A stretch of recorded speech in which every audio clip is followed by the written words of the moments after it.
Um filho briga com o pai pelo controle do universo. E reúne mais poder que qualquer deus já teve. Essa é a história de Zeus, o líder supremo da mitologia grega. Para nós é um mito, mas para os antigos era realidade. Uma maneira de entender um mundo aterrorizante. Alguns gregos acreditavam que Zeus era o único e verdadeiro deus séculos antes de Cristo, e que as piores catástrofes naturais eram um sinal de sua ira.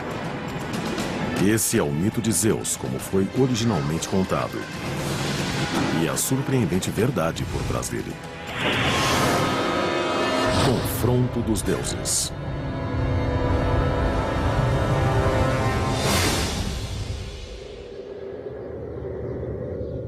Se você controla o céu, controla o mundo. Na mitologia grega, esse poder pertencia a um deus, Zeus. Ele reina como guardião da justiça, mestre dos homens e dos deuses. Zeus era o rei dos deuses, mas ele também era responsável pela justiça, tanto dos deuses quanto dos mortais na Terra. Isso é muito legal na mitologia grega. A sua obrigação como grego que adorava os deuses era simplesmente fazer o que era exigido para evitar que os deuses esmagassem você. Como comandante dos céus, Zeus tem o poder da natureza ao seu dispor.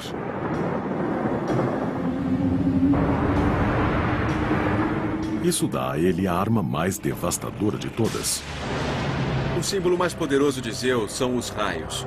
É o que Zeus carrega, é seu principal equipamento. E é uma força que o torna a mais poderosa de todas as divindades.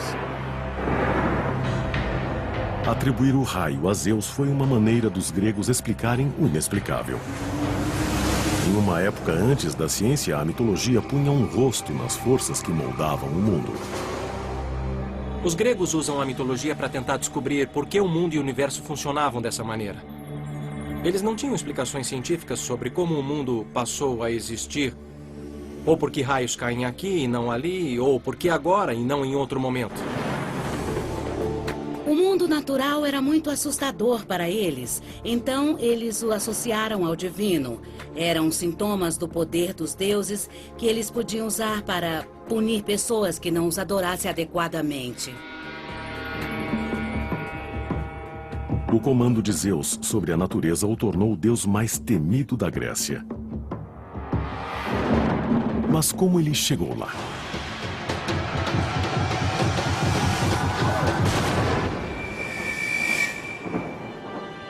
O que sabemos sobre Zeus começa com os textos do escritor da Grécia Antiga, Hesíodo, por volta de 700 a.C. Seu livro, chamado Teogonia, era a história grega da criação. O que o livro do Gênesis é para o mundo de hoje. Teogonia é a tentativa de Hesíodo de entender o mundo, de ordená-lo, contando sobre uma rivalidade familiar que acaba num cosmos muito bem ordenado, que é o mundo que você e eu conhecemos hoje.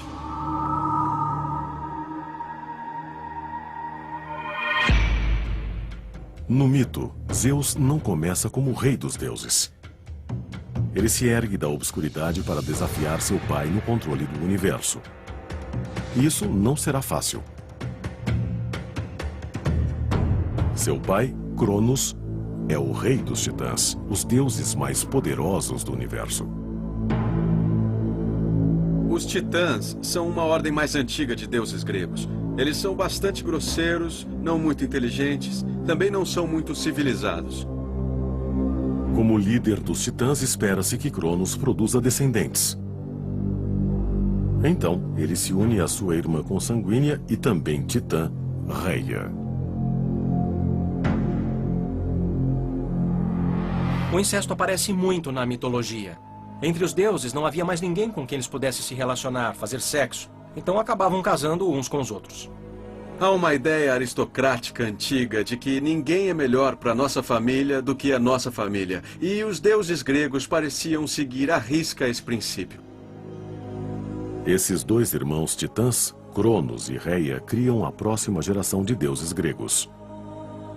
A mitologia os chama de olimpianos. Entre eles estão Hades, Poseidon e Zeus.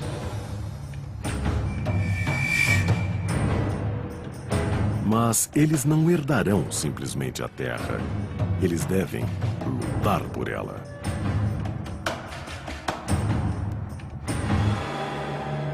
Cronos estava muito preocupado em ter filhos porque tinha medo que seu filho fosse maior que ele e o ofuscasse.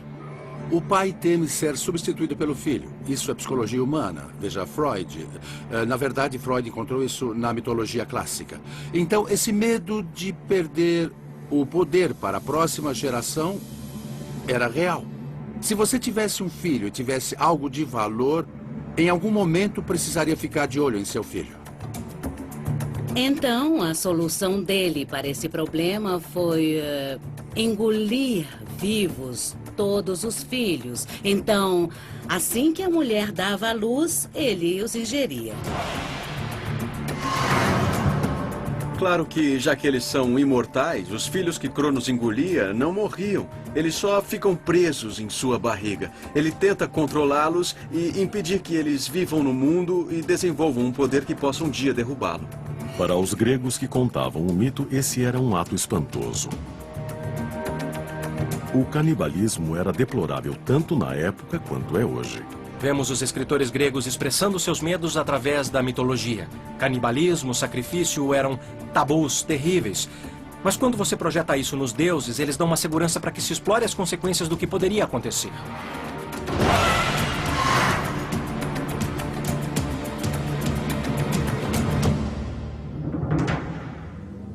Reia fica horrorizada. Todos os seus 5 filhos foram engolidos vivos. Agora ela está grávida de novo, mas dessa vez ela tem um plano.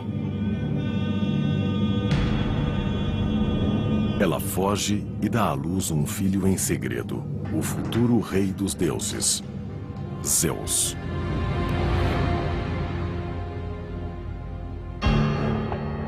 Mas Cronos espera engolir mais um filho. Então Reia enrola uma pedra em uma manta e dá a ele. Sem pensar 2 vezes, ele agarra a pedra e engole. O plano de Reia é posto em prática. Cronos engole a pedra ao invés de Zeus. Zeus é salvo enquanto criança e é levado para um lugar que os contadores antigos do mito chamavam de Dobras da Terra. Zeus foi salvo pela esperteza de sua mãe. É uma história memorável, mas essa caverna secreta do mito pode realmente ter existido? Parece que os antigos acreditavam que sim.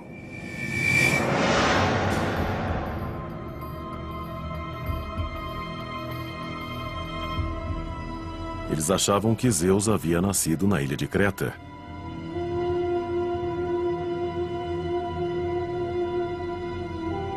Nessa caverna na montanha. Sabemos que a caverna na ilha de Creta talvez seja o mais importante santuário de veneração a Zeus. Ela era considerada um dos possíveis lugares onde Zeus, bebê, foi escondido de seu próprio pai.